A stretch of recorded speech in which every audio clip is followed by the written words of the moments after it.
Devlin Lucius was, It's Lucius. Lucius? Is it Lucius? Devlin Lucius is the reason why you took your bass and turned it into a coffee table. He's just that good. He was the best damn rhythm guitar player we ever had. You mean bassist, right? What? Devlin Lucius was your bassist. Who the hell's Devlin Lucius? I thought we were talking about Mad Marvin. Who the hell is Devlin Lucius? Devlin was born a long time ago. Somewhere. I'm not sure. But he was only the best freaking bass player of all time. He joined the ranks of St. Madness in 2007, just prior to the release of the band's pivotal album, Satanic, which still remains on the top 10, even after 200 weeks. Is it valid to say that Devlin's presence in the band was the reason St. Madness became the biggest band of all time? Yeah, maybe. Not really. Definitely. I mean, he made Steve Harris look like Sid Vicious. We sold like 1,000 copies of the album before, with the Satanic album, before we had Devlin. After Satanic released with Devlin on it, we sold 8 million copies the first hour. What does that tell you? And it just got better from there. St. Madness continued to sell album after multi-platinum album and showed no signs of stopping. They even got into movies, including Devlin's debut as a leading man in Devlin Miss Jones and Lucius Hoops, the Air Devlin story. Lucius Hoops is the greatest basketball movie since Space Jam. I mean, the guy can shred, but he's got ups too, you know? Who knew? And that's when everything changed. We were doing so good, and then Devlin had an itch. He was suddenly on a mission. He wanted to play the lowest bass note ever heard. I thought it was a cool idea, you know? I told him that you're going to have to amplify the shit out of it so that everyone can hear it. So he sold a second mansion in Marrakesh and used all the money to buy all the Ampeg gear that became the Monster.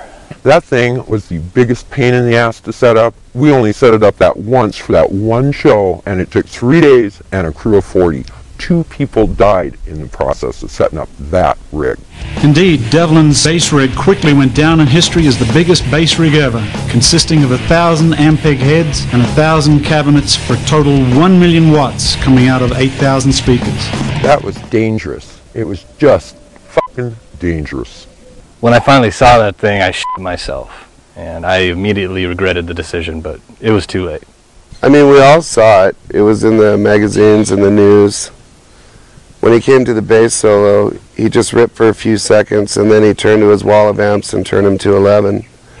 And he hit that low note, and it was like, boom.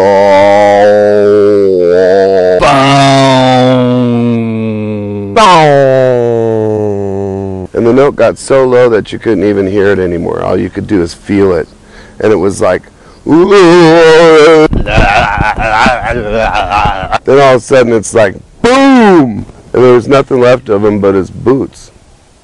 Devlin had achieved his goal and had played a note so low and so loud that his body went through rapid combustion and exploded on stage.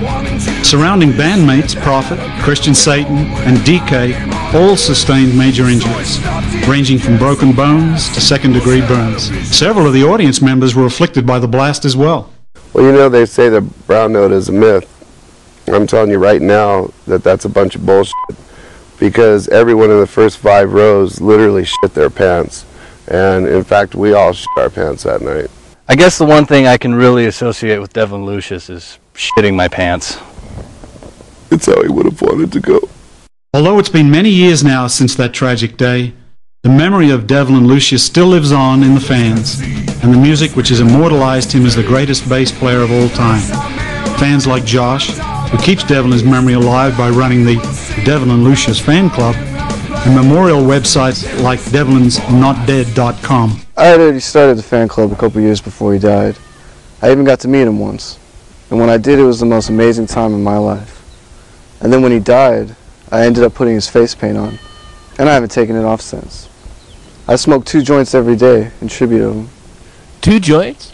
That's right, 4 joints. With such a stage presence and such memorable bass licks, it goes without saying that the memories and the good times will live forever in the stories of Devlin's fans and friends. I remember this one time we were playing in Budokan.